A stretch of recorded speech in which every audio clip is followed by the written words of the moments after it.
So this conversation feels tough, but I think it's one that's important. I'm going to talk with Craig today about complex PTSD, CPTSD. And I think what I realized going through my divorce is that a divorce doesn't just happen in a vacuum. That for a lot of men, it's not just the end of a marriage. It's this traumatic event you go through, and it's actually traumatic. It is painful. You have your life ripped apart, yes, but also you're facing yourself and you feel like a piece of shit, and you feel like you're the worst person on earth for a time. And then as you go through it, the pain, the patterns, and that buried trauma that's been running in the background for years, all of that suddenly gets exposed. And then when the divorce really hits, it doesn't just hurt, it detonates. My guest today is Craig Walker. He's a healer who works with energy, intuition, and the nervous system. Like me, he's been through a divorce. And like a lot of us, he didn't necessarily have the words for what was happening at first. His journey led him into energy work, deep healing, and kind of a new understanding of what it takes to rebuild, not just after a divorce, but from the inside out. Today we're going to talk about trauma, healing, authenticity, and why some men feel like outsiders before their marriage even ends. So if you wondered why your divorce hit you harder than it seemed to hit other people, hang around. There's probably a lot in here for you. So, Craig, welcome. Yeah, thanks. Yeah. Welcome to a dark party. Listening to that intro, like, fuck. My divorce was 15 years ago, and part of me just even listen to you talk about that. That like I'm in no place to be any kind of a teacher on divorce. I've been successfully running from that experience for 15 years, and just you and I were talking about just before we hit record. I am just stepping into a new. I'm daring to. I'm not even stepping into it. I'm at the doorway of looking at this dark night of the soul, taking accountability, not just for what I did in the marriage, and then looking back and just being honest with myself at how that went and how that went down. But to open that door means to open the door for my entire life. And when did all these things? When did these things, my behaviors, start? And so the other thing that popped up in my mind as you were the intro was I was listening to Alison Armstrong a couple of years ago, and she's maybe a dating coach, longtime dating coach. I think she's written some amazing books, and she calls herself a man specialist. Something that she said was that divorce is, for men, considered one of life's biggest failures. And that's how it hits us. And that hit me on a level of truth that I was like, oh, yeah. And then on one level, it was validating.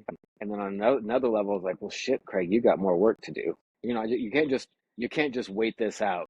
You can't just go live your life and then just I think I've been treating it like a bacterial infection that I caught, and then I got out of it, and then it's just fever's going to go down after a couple of years. I'm just going to be like, get ready, like I'll choose better next time.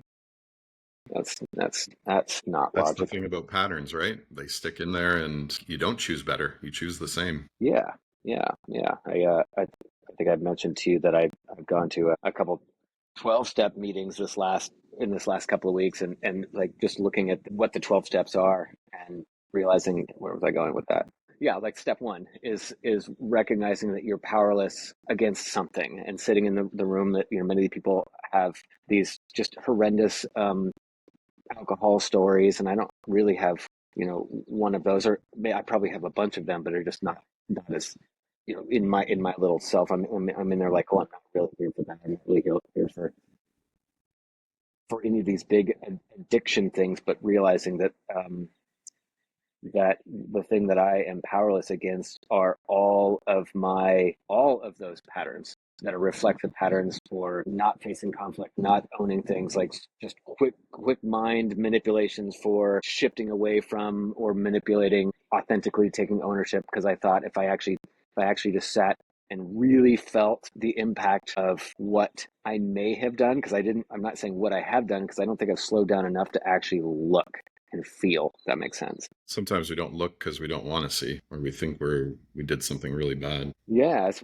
Nadia Bolsweber, I heard her say last week, I'm just an unconvicted felon. I've been lucky enough to not You know, like many of the people that she works with are in prison because of manslaughter from drinking and driving. And you know, how many times did I drink and drive and was lucky enough to not hit anybody and kill anybody? You know, it's just lucky that I'm sitting outside and not in bars right now. So this is already a heavy topic. You introduced me to and we're going to talk about CTPSD a bit, and you introduced me to that term and what it means when you fit it into something deeply traumatic like a divorce. And even a year ago, I think we've known each other, what, a year and a half now, Yeah. something like that. And even a year ago, I had no idea this term existed, but all of a sudden it was like, oh yeah, check, check, check, check. And you recommended Tim Fletcher, and I recommend anybody go check out his series on what CPTSD is. And I think I was saying to you, I was sitting in my coach's office as I was going through my divorce, and I just felt like this feeling of everything was going to trigger me. It felt like the way PTSD had been described. And she kind of dismissed me, but that stuck in the back of my head. And so when I realized when I watched those Tim Fletcher videos, it all kind of clicked into place. So can we define what CTPSD is and what the difference is with simple PTSD? Yeah, yeah, complex PTSD, and then there's PTSD, and yeah, it's fascinating to me because from a 20,000, 30,000, 50,000 foot view, I realize it's mostly fascinating to me because I've been trying to find a way to get myself to hold my internal experience lightly and lovingly enough so I could do the work, so I could do the healing work. And I had to come up with a thing that actually made sense for how did I get this way? How did my nervous system get this way? How is this, you know, it's like I had a middle class upbringing, and there's no overt, you know, I had a couple traumas, but is this trauma? So we could look at that. So if I look at in my early 20s, I was driving I was on a road trip with a friend, and we hit some gravel on the freeway, and I flew through the windshield of the truck, and then the truck landed on me, and then I got a life flight ride, and they barely kept me alive for a couple of days, and then I spent the next year healing, and that was one great big life threatening event that gave me a classic PTSD experience, right? And so when I got back in the car after that, for a couple of years, I was nervous. Instead of driving a little car, I got a great big heavy duty Humvee looking van to help me feel protected inside, you know, inside the world, because I had PTSD from that experience. You know, complex PTSD doesn't happen in that one great big experience. It happens, it's a similar experience of lack of safety, but the event that creates that lack of safety is a day in and day out exposure to the world that isn't safe. It would be like a mouse living in a house that also has several cats. It creates a little being that scurries and scurries and scurries and scurries. And you may be a little kid that recognized it really wasn't safe to scurry, because as soon as you scurry, you're outing yourself as a being who's afraid. So now you have to create the image of somebody who feels safe. But if you're in school, you make sure you are always within sight of the teacher. This was my experience. In grade school, I was always in sight of the teacher, and I wasn't really paying attention to what was being taught because I was tracking the bullies who were tracking me. They were the cats. And they were triangulating themselves all the time. One would go up and distract the teacher so the other one could come in and triangulate me into a dark space. Like I was playing this chess game all the time. And so that was in school, right? And now what a child needs to recover from that experience, or that type of experience, is a healthy, safe, non-traumatized parent or caregiver who then can realize, like, oh my God, I have a little kid who's scared shitless. Let's put everything aside and help this kid. Kids might, you know, they don't go, let's help this kid's nervous system.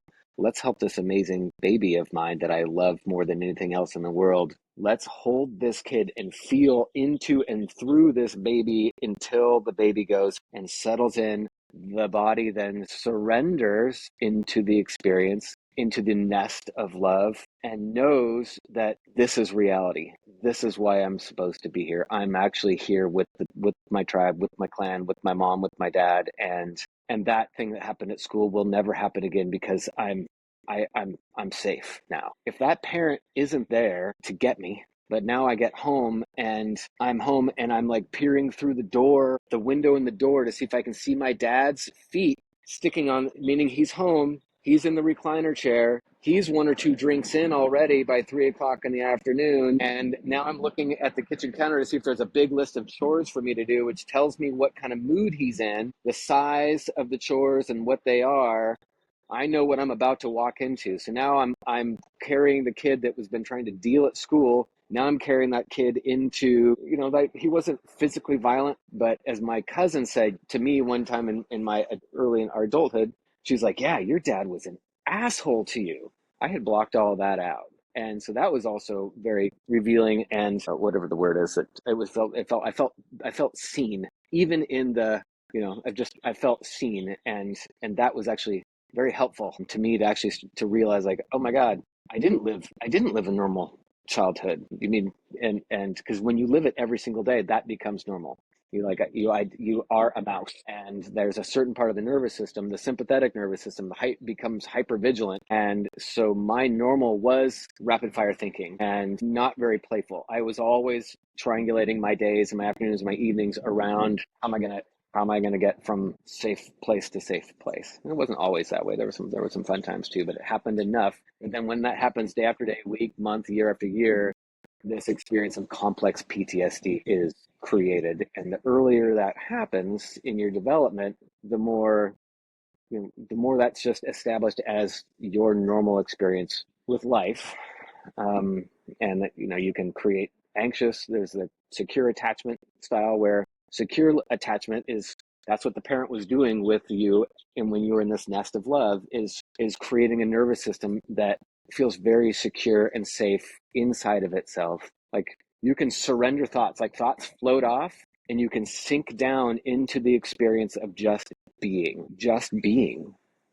And then you can just be in an enduring, it's not just glimpses, but you can just be in nature. You can be whatever this animal is here that was born onto the planet. But if you aren't secure, if you weren't attached, didn't have that attachment that just feels secure, then you still needed something for your nervous system. So you either got clingy, you're like, I need something, to start going after it because you're not getting it. And that creates maybe the anxious. And I'm just using broad, I'm not a therapist, so I'm not an expert on this stuff. I'm just grabbing concepts like, oh yeah, that's what happened. Or you recognize that people aren't safe for you, so you start pushing them away. You avoid them, so then you become avoidant. Those of us who, and there is a small percentage of the population, like 3 or 4% or something like this, that the trauma was so consistent, and we had to develop anxious and avoidant strategies to get through the day. That creates this more of a rare bird that's called anxious avoidant attachment style, or is it confused attachment? I think there's another term for it. But that makes the hill to recovery twice as high, because there's no, like, if it's the anxious or the avoidant, they're more safe. They can find safety on the inside of them. So if they, and again, I'm not going to be explaining this well, but there's and another good person to listen to is Heidi Priebe, Priebe. For anybody listening, she's got she was also anxious avoidant, and did a lot of documenting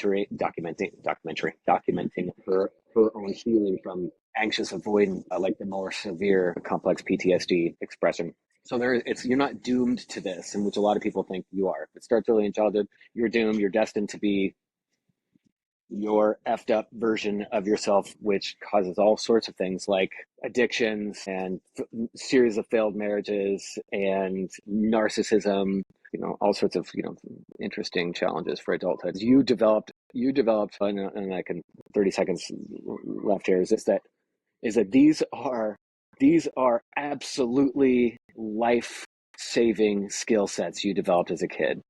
Like I had, right, these behaviors and perceptions, way to build a mask to get through this war zone, that once then you get to adulthood and that's what you are highly skilled at, sooner or later they are going to destroy your world. They're going to destroy your kids' world. They're going to destroy your life with your long-term, any kind of committed relationship, because I didn't learn how to actually be okay and safe and vulnerable and open and authentic and trusting, all these things that the healthy kids learned how to do. as normal, because my nervous system was not, my nervous system had a normal, but it was war zone normal. And I've now, just still now learning to go back and like, oh, wow, I'm still uncovering stuff that I did that I just shoved under the rug, because that's what you do, different things in wars, in wartime. And so that's part of what the me now looking at the 12 stages, or the other 12, yeah, 12 stages. It's like, now I'm just writing down stuff. Like, what did I do that I've shoved under the rug that I now need to look at? Because just because I did it in war zone and I thought that, well, that's what everybody does. That's not.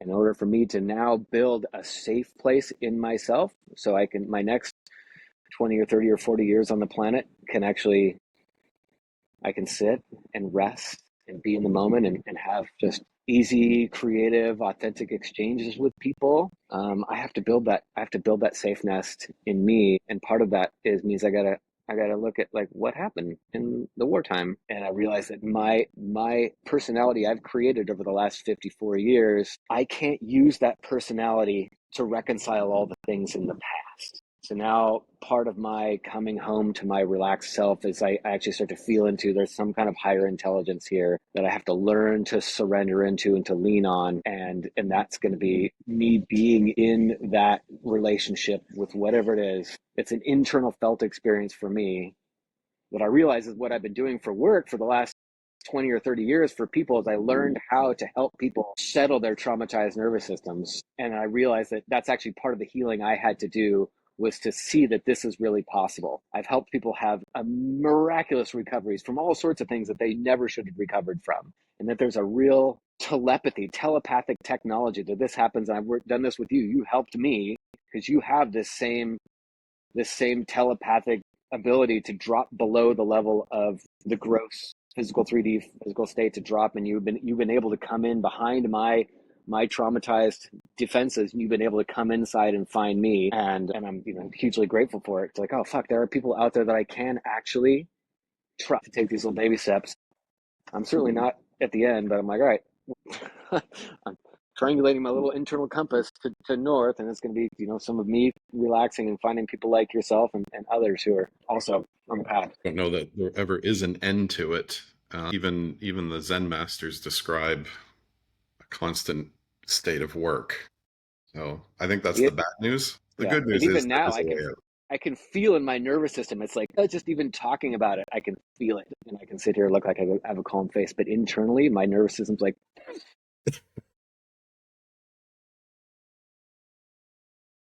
yeah. But you and I knew this might be happening in this conversation. One thing I'm pulling from what you were talking about is you don't have space to just be. And what I recognize as I went on my own healing kind of journey is that for a while there, I thought I had no value outside of what I brought, outside of what I did.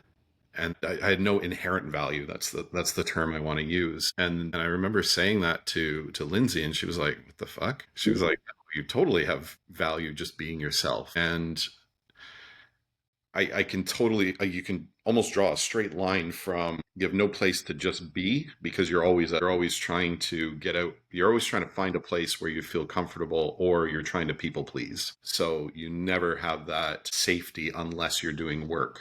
Yeah, yeah, and you're right. If you look back at that complex PTSD, I mean, if you look at a flower, around a bunch of other flowers in a field, it's up and it's just bringing beauty and value to the world by just being. But if you look at my childhood or your childhood, I wasn't a flower. I was a cigarette butt that people would come over and do this to. So, and if that's how we figure out what we are, is look at how the world mirrors to us. And if the world treats us like a cigarette butt, like, well, logically, I'm a cigarette butt, so I know that I'm just a certain period of time until another heel comes up and grinds me, and I'm running from heels. There's no value in a cigarette butt. Like the cigarette, I've already been smoked. This metaphor. Um, so, I've heard that CPTSD is worse in people who are sensitive. And now I do take a bit of issue with the term sensitive. One of my teachers said that we're all sensitive. Some of us just choose to listen. But I think there are there is almost a stigma around men listening, men being sensitive, and it's like often thrown around like it's an insult. Um, what is the value in being sensitive as you're going through something like this? Yeah, the sensitivity thing. Somebody brought that up to me probably 5 years ago. And similar to you, like these topics come up. Somebody says, "Oh, you're an HSP." I'm like, "What's that?" A sensitive person. What's that? You mean that's a thing? And, there was a Elaine Aaron, I think, the PhD, and she did a bunch of research on sensitive kids. And I think to your point that there is a so in some of the research there's like 30% of the population be considered sensitive. Okay, so I think for me I'm gonna play with the definition of like how does that work? How does that look? Because in men's world, I say we really highly value sensitive men. Who's in society? Yeah, but here's why, and here's how. Because this isn't what, and we don't ever call it this. We don't call it sensitive men. You look at Tiger Woods; he's so effing sensitive that he can merge with the entire world, and in a very relaxed way, he can put this little tiny white ball in a slightly bigger hole with one shot from like over and over.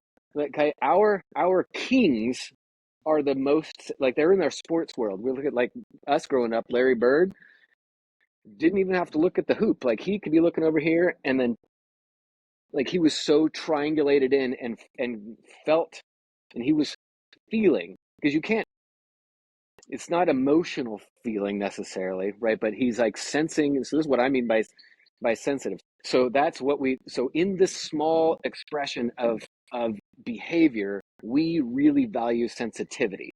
But when it comes to sports, there are other men that we highly value. A guy named Cam Hanes can take a compound bow and like a half a mile away, put an arrow into this little hole. And it's a ridiculous distance that he can do. So it's we practice all of our sports are for practicing our sensitivity. And so if we look at it that we're actually playing with what we're doing with our focus out here into the world and feeling around in our internal holographic representation of it, and that we are actually training our internal holographic representation of the world. And the only way we know that we're doing it is we try to put a ball in a hole or an arrow in a target. So other people found that their sensitivity, they're not so fascinated with putting a ball in the hole, but they realize that when they're focusing on or they may be in a room with other people, and now all of a sudden instead of picking up like, oh, there's a trash can over there that I bet I could put this bottle in from across the room, like, boy games, things that we do. I can put a rock, I can skip the rock 42 times, right? They're all coordination things. Well, some people have a nervous system that seems to be, I'm going to say, like at a different kind of radio frequency, and they find themselves picking up on other intentions, emotions. And I would say the training ground for that sensitivity, like that kid may have grown up to be an amazing athlete, but you put him in a war zone where he didn't actually need to learn how to shoot this way, but what he really needed to do was to feel. And this is where this gets into the Zen, the non-dual, like if there's a collective consciousness here, to like the kids who actually survived best in that war zone were able to pick up with an extra sensory sort of way, the same way that Tiger Woods can put a ball in a hole from 200 yards away. Some of these kids develop their sensory apparatus to feel what's going on in somebody else. And even with the telepathy tapes that are this new podcast that's out that's just making sort of mainstream, where they're finding that these autistic kids that are mute, they're actually somehow telepathically communicating, which is, I think, going to send a lot of people through the roof. Not because it's not possible, but I think it actually would stimulate probably a deep fear in somebody that if this is actually true, if somebody else can read your thoughts. Now, if that's actually true, then I don't really want to be in a world where people know what it is that I'm thinking or know what maybe some of the past impulses or thoughts I've had while I've been sitting on a Hawaiian beach for You example. know, like if, for example, you know, if that's just out in the open somewhere, that is an unacceptable world. Because I think there's a lot of men these days that are walking around with shame. And what is shame? I think for me, shame is looking at the things that I've done in the past and like, whoa, God, that's not okay. You know, even though it was in the war zone and things in, you know, rules of war are different.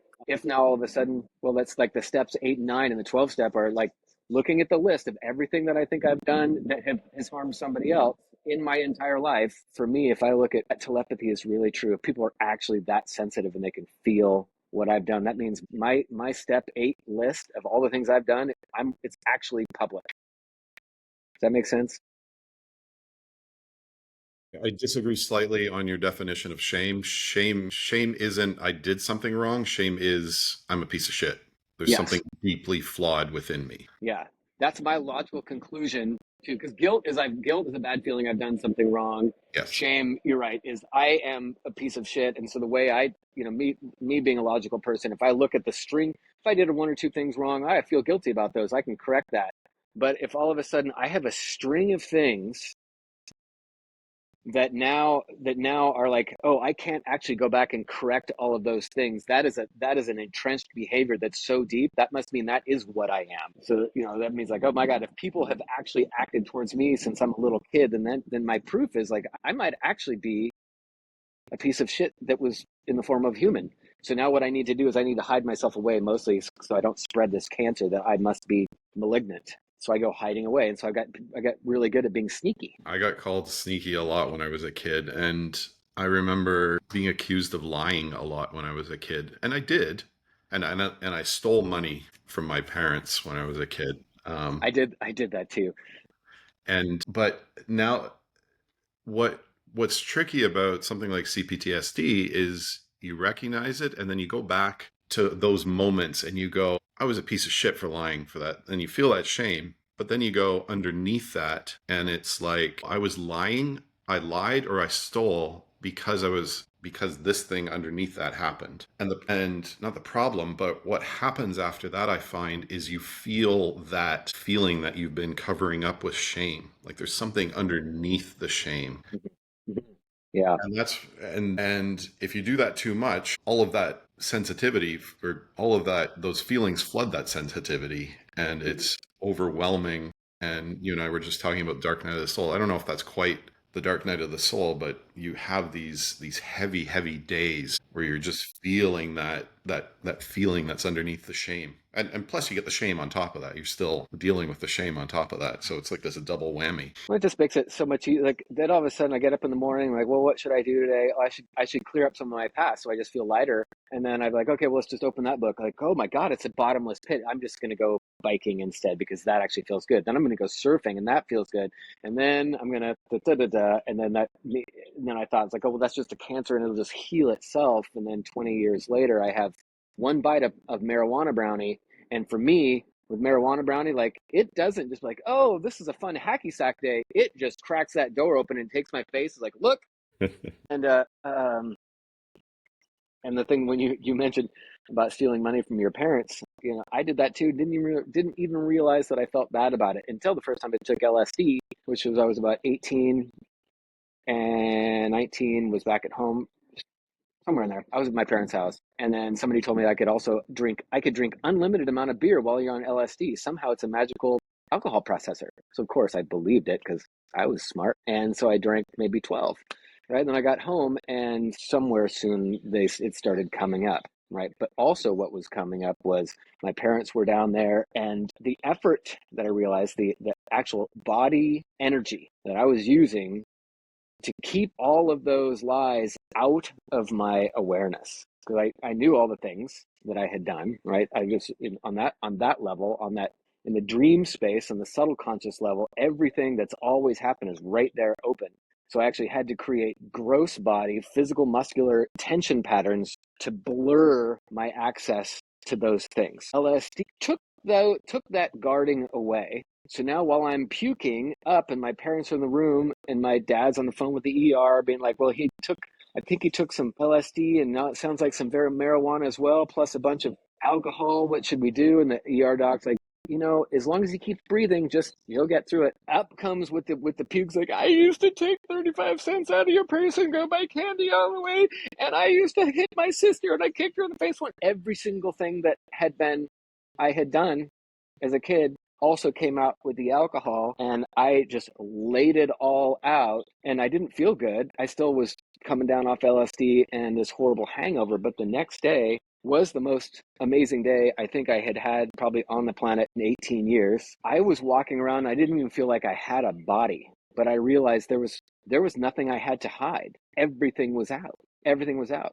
Like this, and I realized like the only reason why I had any suffering or fear was because of all of this suppression I had been doing. And so I vowed to myself that day that, oh, I'm never going to lie again. I'm never going to lie again. I'm never going to be deceitful because I get it now.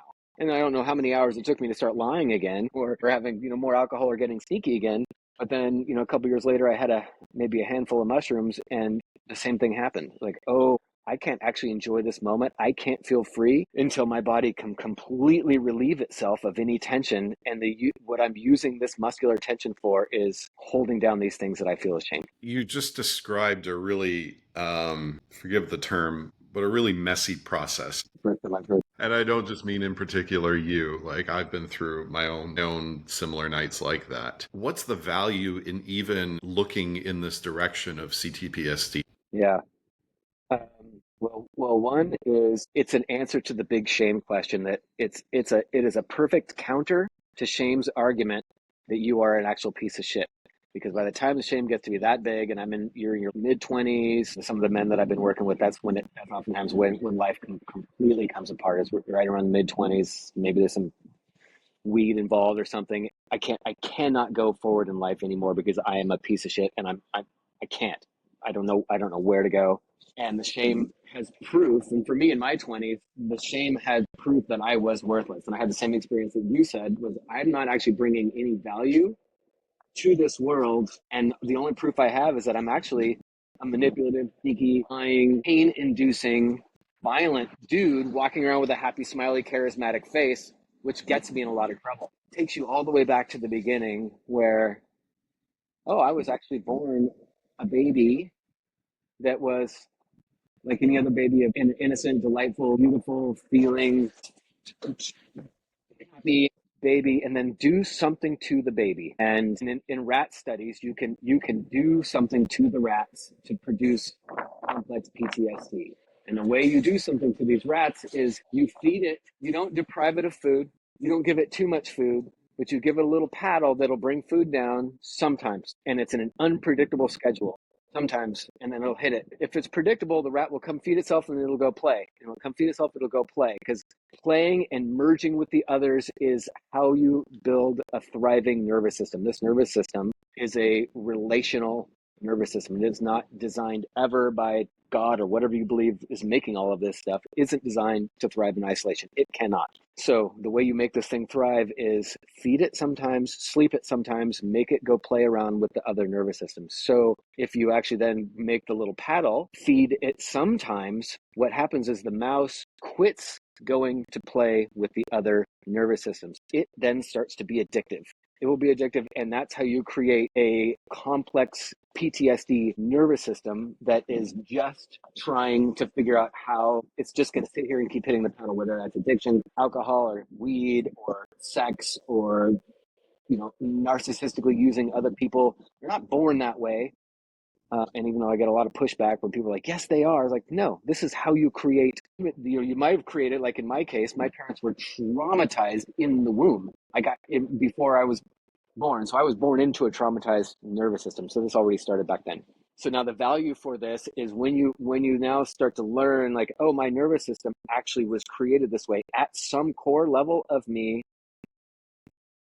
This isn't my fault. And so if it's not my fault, and I've had a couple of these experiences with LSD and mushrooms that actually showed that there's some kind of purging, some sort of reconciliation, there's something I can do that will then my core of beautiful little internal, innocent, lovely, miraculous being will bubble up to the surface, where I can now come back and rejoin the tribe, where just my being is a gift. And I don't know how to do that. So I'm going to have to hand myself over to others, which is the scariest fucking thing, to expose myself and do it in a way where I just, I'm gonna have to follow the others that can just go at a safe pace, and so yeah, so that's the value for me of the complex PTSD is like it's a better it has better logic for me being at the core an innocent, worthy, valuable child of some god than what my shame story is I'm actually born a piece of shit cigarette butt,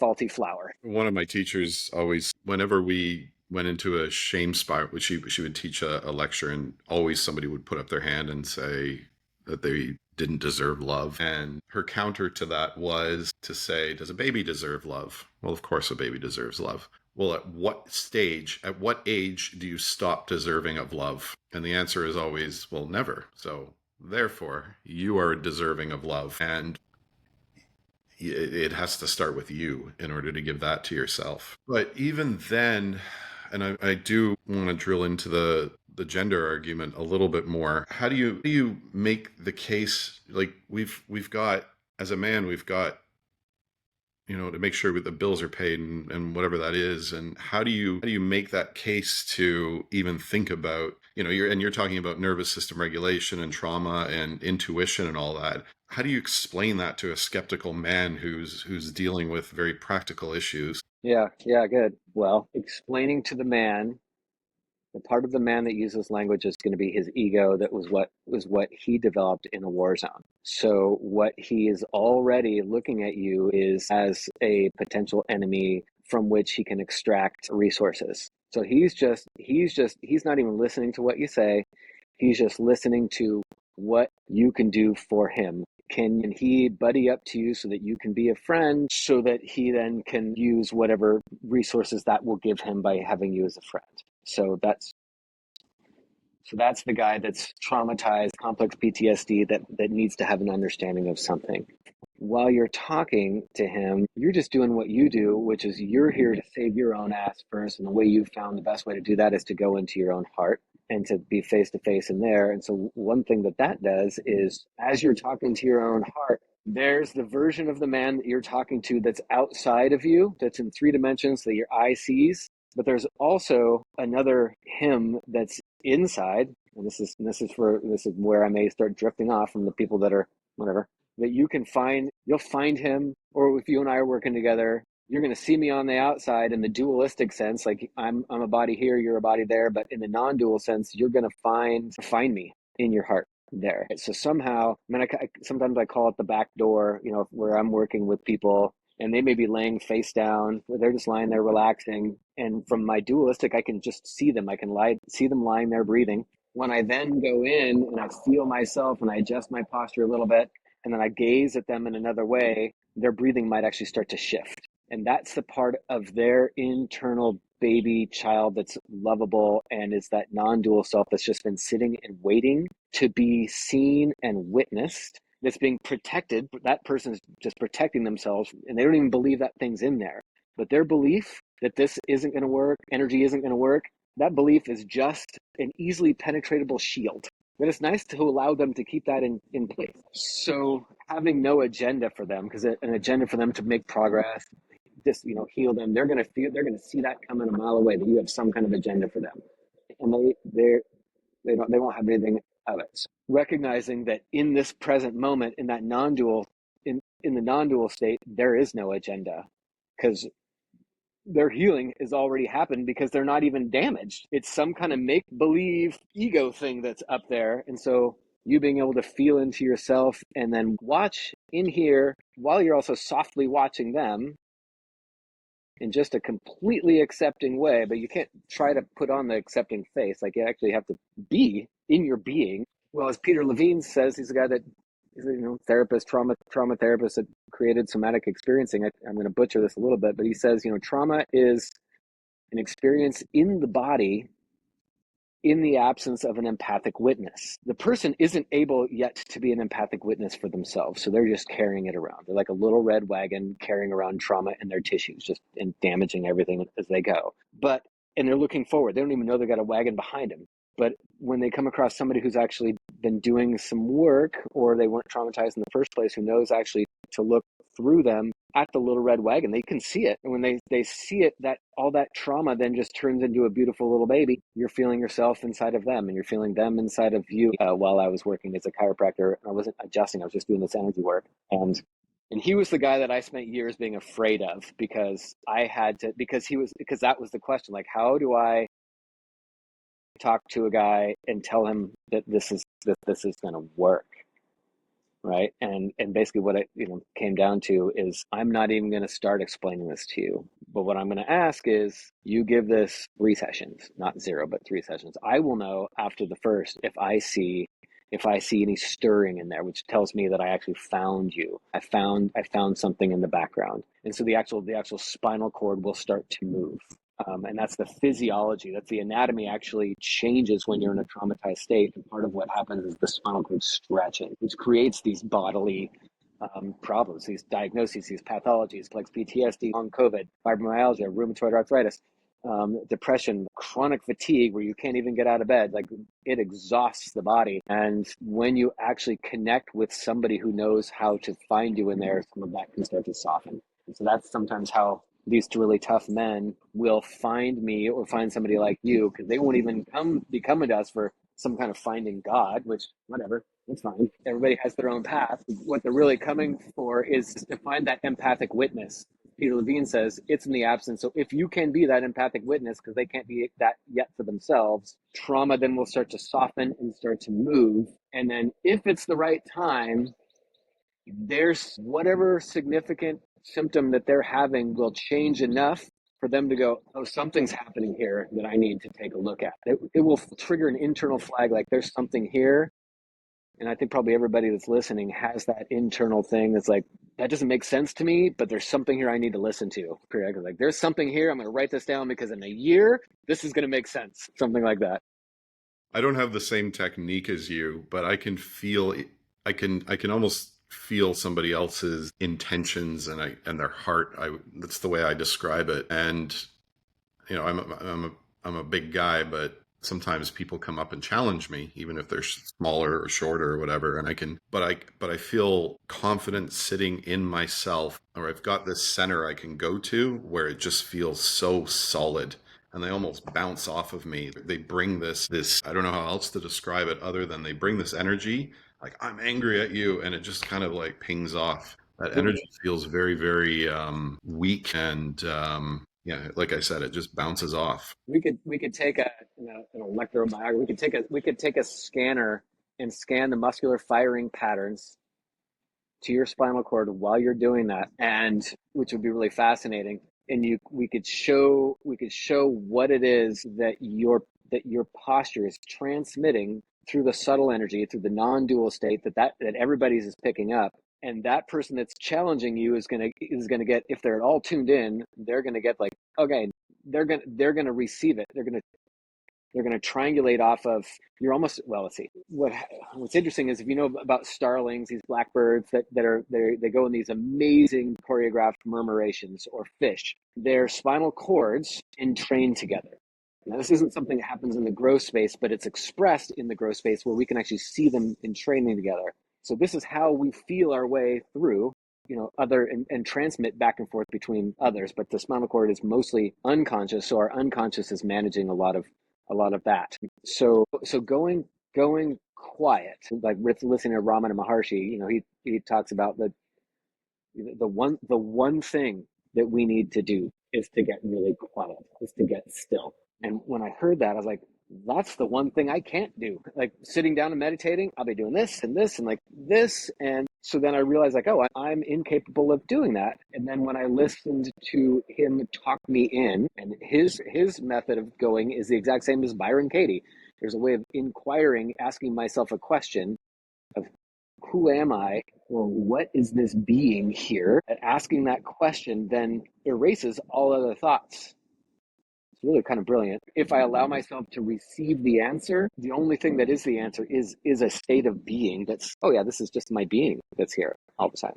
And I'll be in that until, so where I'm going is that as you practice with that becomes that's a turning in, where your waking state then starts to drop into the sleeping mind, which is up and down through that spinal cord, where you become more and more aware of these really subtle subconscious impulses that you wouldn't have been aware of before you started practicing meditating, is that you start to go into the unconscious and start to become aware of things that are happening, including all of the shit that you did in the past. This is where it starts to tie together. So I want to give a bit of context on that. One of the purposes of meditation is to separate yourself from your thoughts and emotions. And the type of meditation I do, or that brings me the most connection, is to imagine yourself as the sky. And I know I've explained this to you before. You're the sky. Think of clouds as thoughts and emotions. You're always there. Clouds pass by it. Yeah. Now, there's some days where you just have those light, little fluffy clouds, and they're like the Simpson clouds, and they float by and they're beautiful. And then some days, like today, I'm looking outside, it's like wall to wall or horizon to horizon clouds. Your job, and it's really easy when there's no clouds, because you see that direct connection to yourself. And even when there's little fluffy clouds, happy fluffy clouds off in the distance, that's dark stormy nights are a whole different event. Exactly. And it's been raining all week here. So there's clouds overhead, and your job, that's when it's the hardest, and your job is to find that little crack. There's going to be a crack there. And that's when you have to get really quiet and really listen to what's there. And when you're there, you're recognizing that you have thoughts, you have emotions, but then there's something else. If you're not your thoughts and you're not your emotions, what is that other being that's there? What is that thing? So when you switched it to an inquiry, who is it that these thoughts are for? Yep. And you can, so, that has different names. That's the higher self. That's your heart. That's your inner being. When you can find that heart, it will also speak to you. And it's often said, your ego shouts, your intuition whispers. That's your intuition but it's this authentic voice that speaks to you in that state. That will never tell you that you're a piece of shit. If you're hearing you're a piece of shit, that's a thought, and that's an emotion. That voice, for me, I can almost point to it in my head. It's at the back, and it kind of speaks in this calm, beautiful voice. Whereas the other one, it's just this shout. It's my father's voice telling me what a piece of shit I am. So to me, that's the purpose of meditation, is connecting to that authentic self as much as possible. And one more point to that is, when you're in that state, I think you mentioned this earlier, you can bring up situations and you can almost have a conversation and it's really hard because you have to tell the difference between emotions, thoughts, and the authentic self, your heart. But if you can get there, you can ask it about the situation, and it will tell you. It'll tell you what to do. It'll say, yeah, you fucked up, but you're not a bad person. That was one incident. Or, you did the best you could, and this is why you got to that place. So that's different from shame. And that's saying you fucked up rather than you are a fuck up. And part of it seems to be a bit of a focus practice. It's just a typical wind that came through, about blew the roof out there. Focus practice where my focus has been locked on the thoughts. So if they get locked on the thoughts, then I react to them, and then there's this cycle. So then, with using your image, having to change where I'm actually focused internally, and really, and this is where I like how Ramana Maharshi was like, you actually have to use some tenacity to find that crack and to hold my focus there, because there's still some momentum of thought bubbling up over here that are just going to want to pull my distractible nature. So then the meditation cushion is that it's kind of like it's like going to the gym is initially it's being able to hear the whisper in the face of adversity, and the adversity keeps going up. When on a meditation cushion, it's still not easy for me to surrender and find that whisper, especially when there's a dark cloud of a lot of thoughts and reactivity and shame coming up. But then I get there. But then that's like learning to ride a bicycle. But then going to ride a unicycle is like now taking that internal focus on the whisper and then leaving the front door and going out to life and then having interactions. And that's where, I know you asked earlier about like authenticity. And for me, at any point, I'm really an authentic expression of what my current level of evolution is.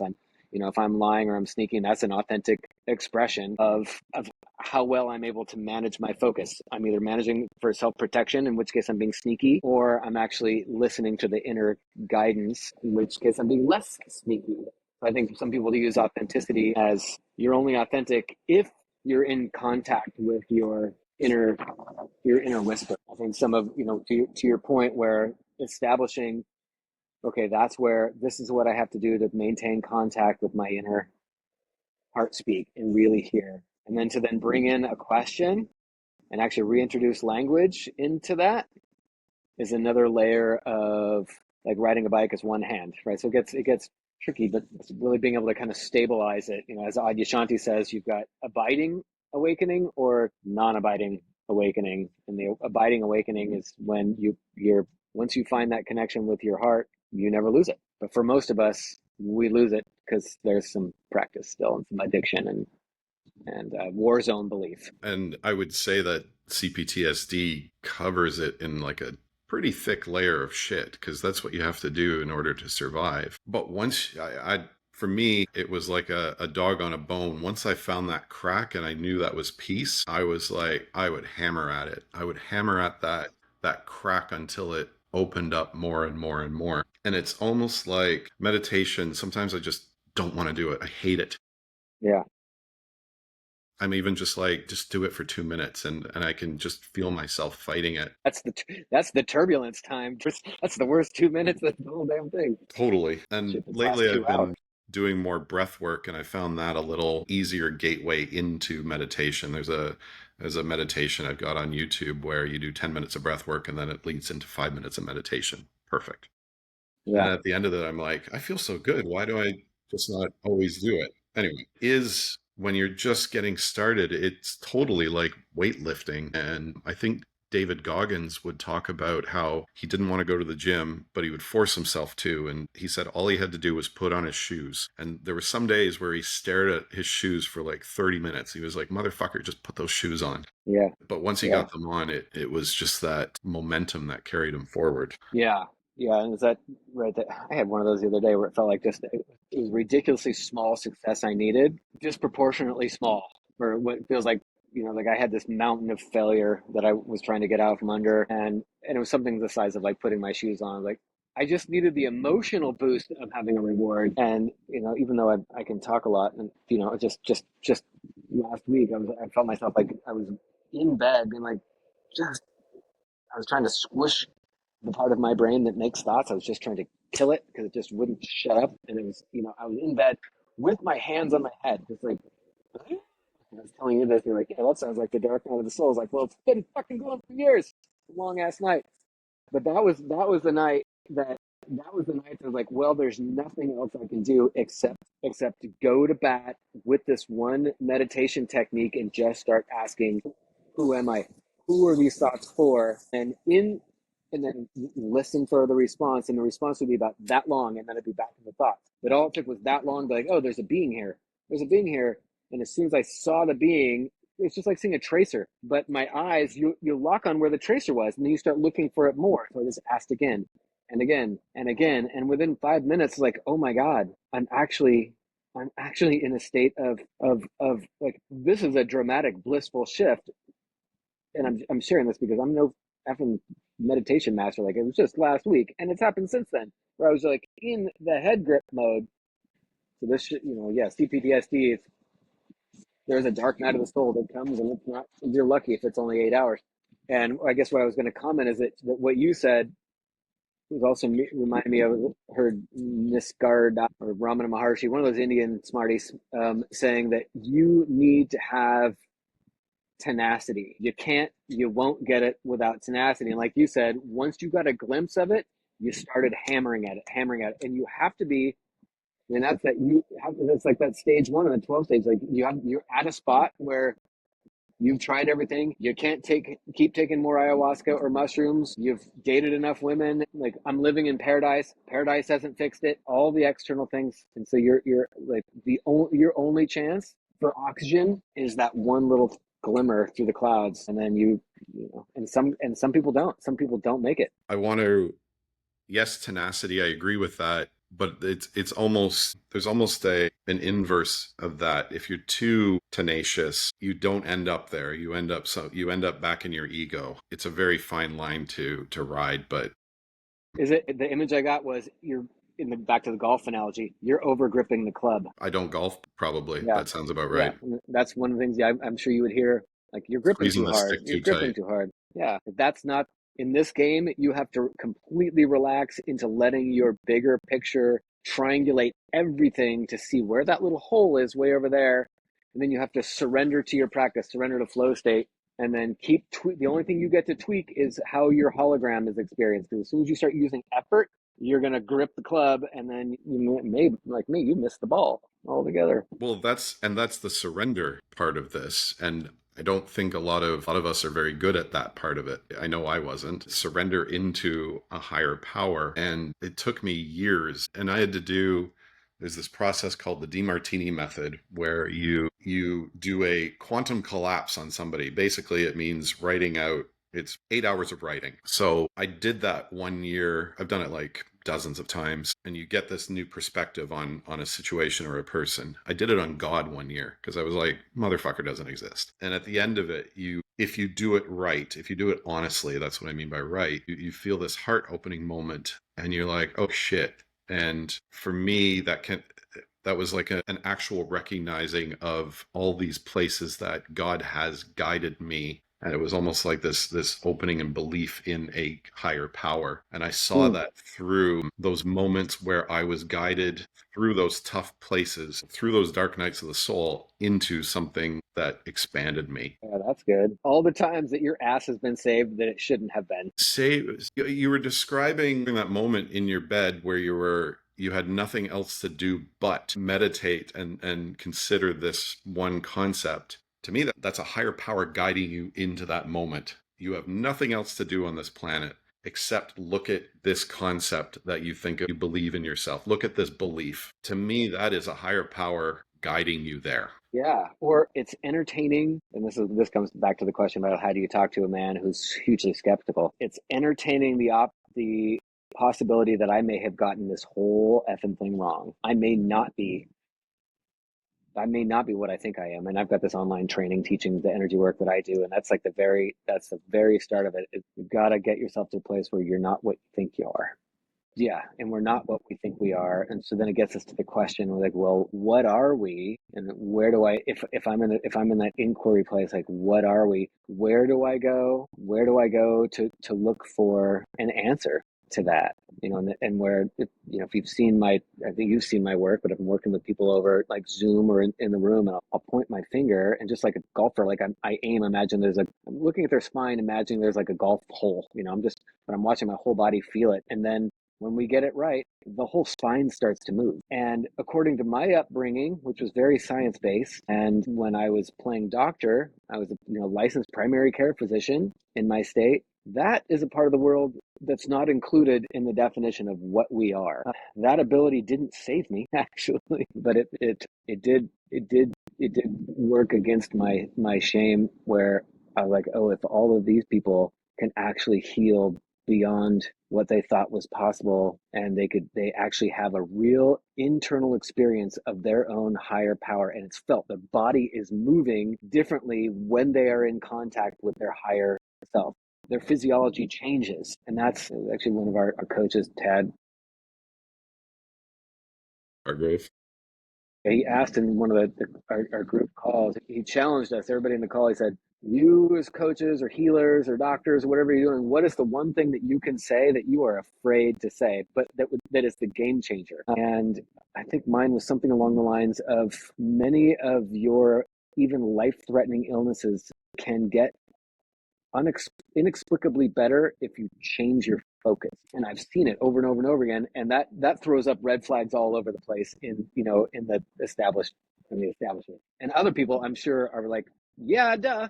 right? But this is part of my journey, is coming out of that secure in the doctor realm, in the science realm. And from the complex PTSD point of view, we got the world wrong. Oh, yes, we were born into a war zone, but we were born into it's not the war zone that we think. There's a whole part of my body believes that this is a war zone and is acting accordingly. But now part of what I'm trying to do is deconstruct that.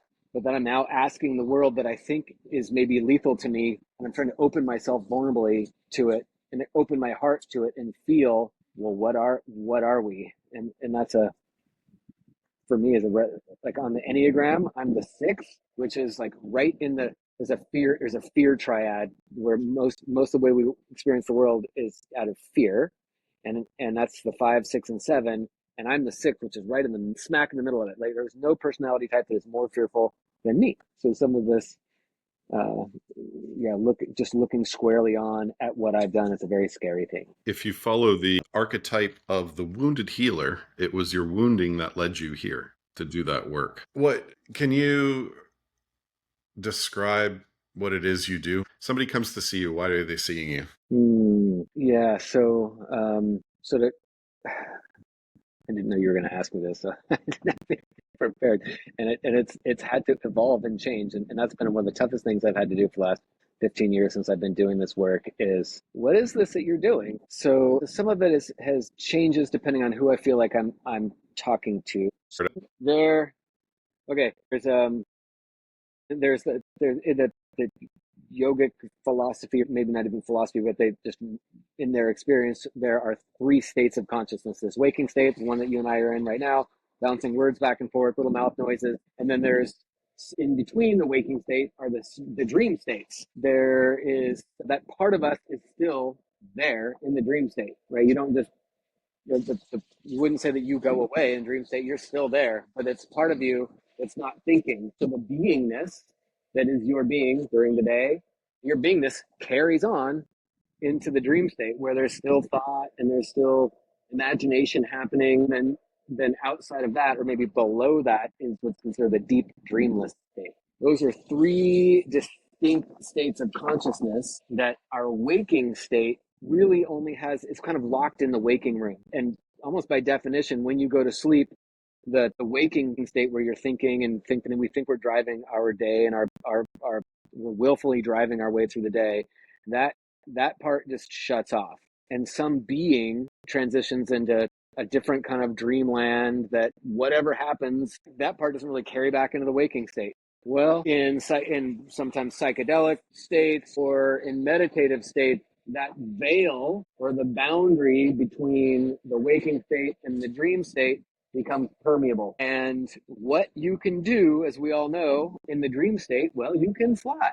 You can. That's why people have been super fascinated with lucid dreaming. You're like, why would you be fascinated? Because you can do cool shit when the imagination is in charge. Well, it turns out there's a way that you can use your focus, your actual visual focus, and take in the periphery as well as what you're looking at, your posture, and then your muscular activity, that you can actually start to thin that veil and cross from the waking state into the dream state. Where most people that think about lucid dreaming, they let themselves go to sleep and they cross their fingers that they'll wake up in the dream state and that they'll know that now they're awake in the dream state.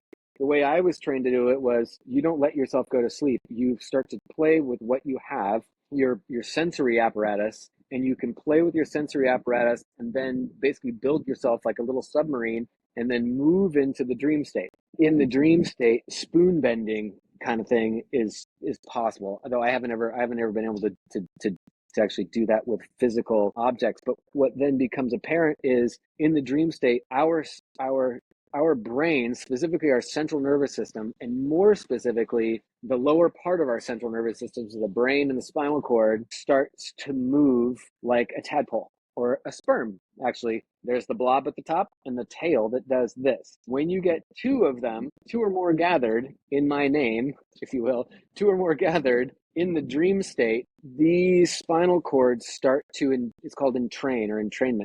They start to do this. So now, but if it's in the dream state, what's the point? Well, the point is, if you can actually now have a way to move consciously into the dream state, feel into your own spinal cord, you'll actually, and you're working with somebody and you are in visual contact with their spinal cord, you can then go in search of connection between your subconscious and their subconscious, and you'll see their subconscious start to move. Now, you can go on Instagram or TikTok and you can look up a chiropractic approach called network spinal analysis. That's where I was trained. There's spinal energetics, got this huge following around the world. Spinal flow is another ex-chiropractor. Something about these ex-weirdo chiropractors came across this merging of spirituality and medicine, incredibly impactful for people's health, but also a bit of the dark sheep or dark sheep of the medical world, because it also opens up a big can of worms. Because when there's a lot of boundary issues that can come into question when you're actually merging with somebody else's physiology, and that got me in trouble too. I didn't actually see it coming. I didn't see it coming where I was like, whoa, I'm actually feeling inside this person's body from across the room or from across through a Zoom call. Right. And, for me, that gave me firsthand glimpse of this is what happened to all of these yoga teachers, these really masterful yogi teachers who came from a country where the women aren't as sexually liberated as they are in the US. So now you take I think I was hearing this from Ram Dass when he was talking about this phenomena where the yoga instructors with this ability really to move into their dream state, connect with other people, and actually start to merge subconsciousnesses together. So now you have two people now flowing together. Well, you bring somebody like that over into the US where you have all these sexually liberated women, and these guys had maybe absolutely no skill, no way of maintaining a safe container. Right. So then they started being sneaky and dating people in the background. And there's just no safe way. There's no safe way to have sexual intimacy with your students or your clients in the way, as I think you and I have talked about. I'm curious about how this next wave of psychedelic mediated therapy is going to go, because I don't know. I know there's a lot of boundary training.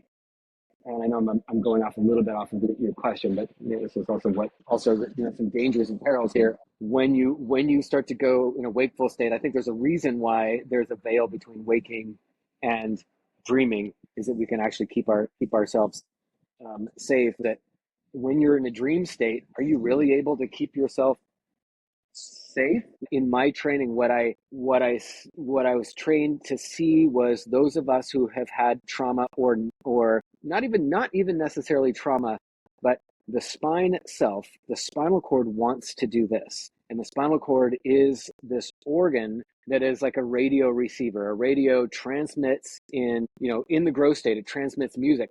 But where's it getting the music from? It's receiving it clearly from the subtle field. So it's receiving invisible frequencies and transmitting them as receivable frequencies. The spinal cord does the same thing when it starts to vibrate in a way, and it'll just hook up to other spinal cords, whether they're in the same room or somewhere else. There's to how this happens. There's a mathematics called wave mathematics. There's a traveling wave and a standing wave, and these waves all have mathematical levels of complexity. Just like a radio, the more complex a radio is, the more clear the music, the more clear and complex the transmission of music. Most of us, if you look at what the potential for a spine is, if your spine has, say, 27 independent bones that all have the capacity, it has an infinite capacity to run multiple waves, overlapping waves through them in one sagittal plane and a transverse plane. Can be running them back and forth. So the level of complexity that the spinal cord is able to move in, the potential is infinite. So in that potential, there is a potential, if you coordinate the spine, for an awakening experience where the nervous system has access to where I am here as a separate being, and simultaneously myself as everything. Sounds like a spiritual awakening description, but it comes down to how mathematically that one part of our central nervous system is coordinated.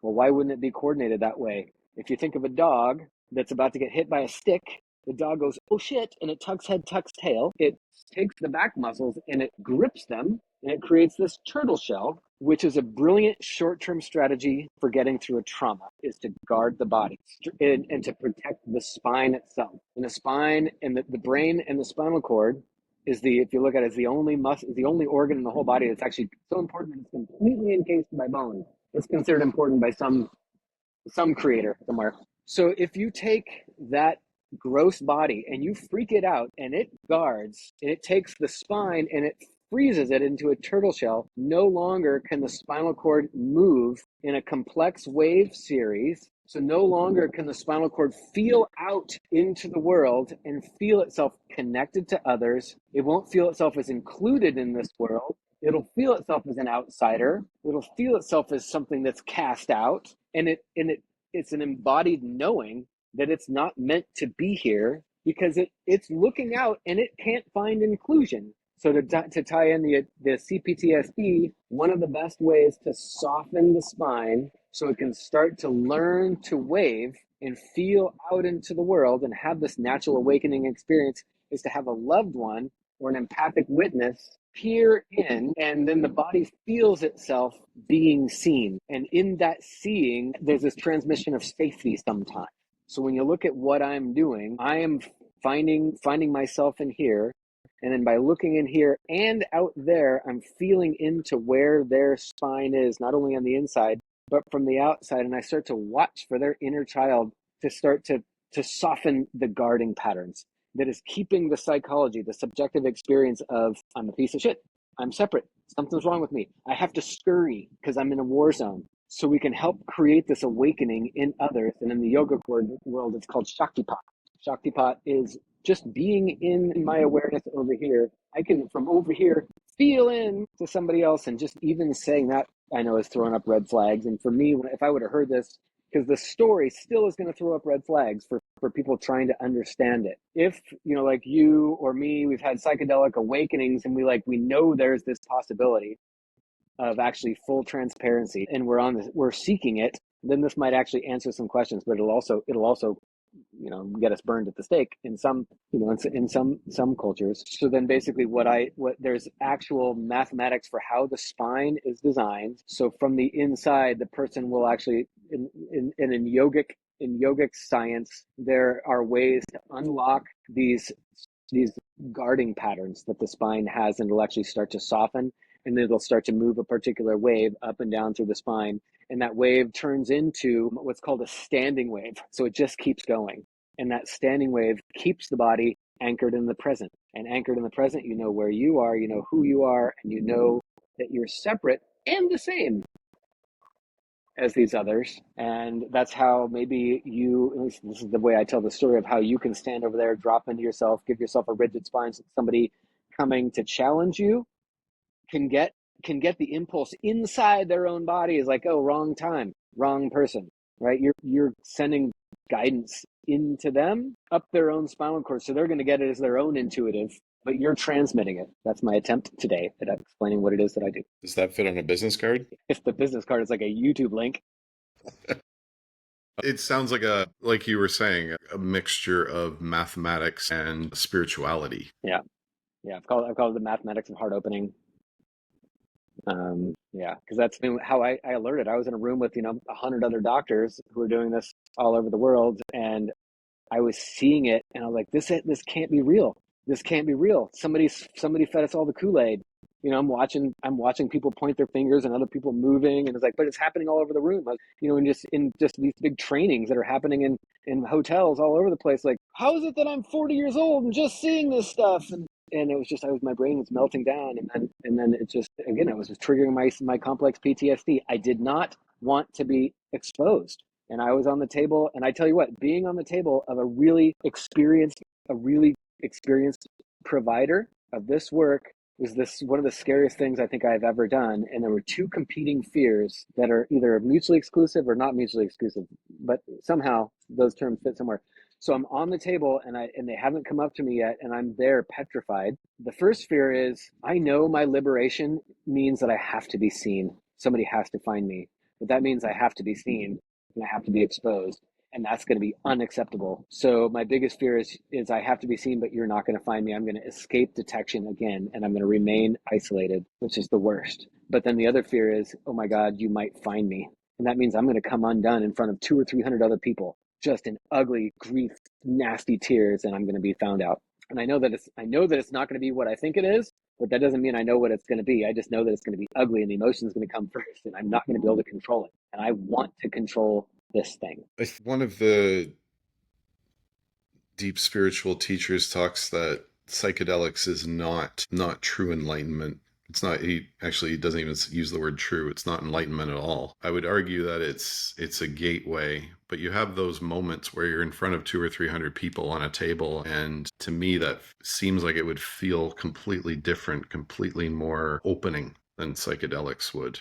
Psychedelics maybe crack the window, but those moments is you going all in, is going headfirst through that window. Yeah, right. I had that LSD experience, and that clearly didn't end up well. Just puking and purging, my lies, and then a couple years later, the mushroom experience. It just took my head and it just shoved it at my past, and it basically it's like, and it just showed me that not only am I not going to let you out of this now, I'm not. This is my higher self being like just headlocking me. Like, I'm also showing you now that you aren't enjoying. You're wasting your life by thinking you can control it. You're wasting your life. And so I was exposed to that truth, and the psychedelics showed that to me. Had I not taken that handful of mushrooms, I would have kept on the clean and steady path, I think. And it basically was like, took me to the end of the roads, like, look how much. And so then it also gave me a way through. It's like, you don't even have to admit to everybody else, Craig. You right now, all you have to do now is admit to yourself. It wasn't even that. It was like, just look at what you're afraid of looking at. And that's really what it was. So now for the next hour at a Grateful Dead show, I was missing the music, but I was looking at these big questions. And at 20 years old, I was like, am I gay? And that was for me, that was a petrifying question, because I didn't want to be, but it was such a scary question that I wouldn't even look at it. And I was like, well, I don't. And so then I had to go through all the ramifications of that. And my earbuds just made a noise. Let me know if I can cut out. So that basically what I spent the next hour is like looking at all the things that I wasn't, and then feeling the truth. And once I felt the truth, then I had this sort of welcome to heaven experience, which brings me to who's Ram Dass's teacher. And I don't well, know. anyway, he was one of those guys that said, my one earbud just went out, so tell me if it goes out. But to your point, he's like, the psychedelics will take you all the way to heaven, but you don't get to stay there. You can go and you can sit next to Jesus and have that conversation, and then you get cast out. And then getting cast out is one of the most painful things, because that being cast out, for me, reinforced the shame. Is like, you aren't worthy. So I was confused about the next step of the work that I have to do in order to actually earn the peace. I think there's no question. You have to do the work. Some days you have to stare at Yeah. the shoes until you put them on and just let that momentum carry you through. You have to experience those moments in child pose on your bed, trying to squeeze your brain out. I think you've got to do that to get to the other side. So we're at an hour 45, which makes this the longest by far of anything I've recorded. We're just getting going. This might be a good place to wrap up, and maybe we'll do a part two in the near Part future. two. Yeah. Because this barely scratched some of the questions. I think this is like a third of the questions I had lined up. Yeah. All right. Well, good. Yeah. Maybe I'll do some meditating between now and then, and see if I can help with the authenticity. Yeah. No, this is good. This is great stuff. Because for me, it's just a reminder. Like, oh yeah, I fall back into trying just even hearing my words. Like, oh my God, I'm still trying so hard to control this damn thing. And in that trying to control, there's no surrender, or there's a little bit, right? But just keep at it. So, Keep at it. It's a yeah. skill. It's a muscle. All right. If people want to work with you, how do they find you? subtleenergymechanics.com. My YouTube channel has some other videos of me ranting about some things. That's Craig_Walker_. Yeah. And then Instagram is Subtle Energy Mechanics as well, though I haven't been very active on that. So yeah. And just watch YouTube and just shoot me an email. I try to make it pretty easy. Thanks for the Thanks, man. conversation. Yeah. Back at you. Thanks for making the space to another step into vulnerability.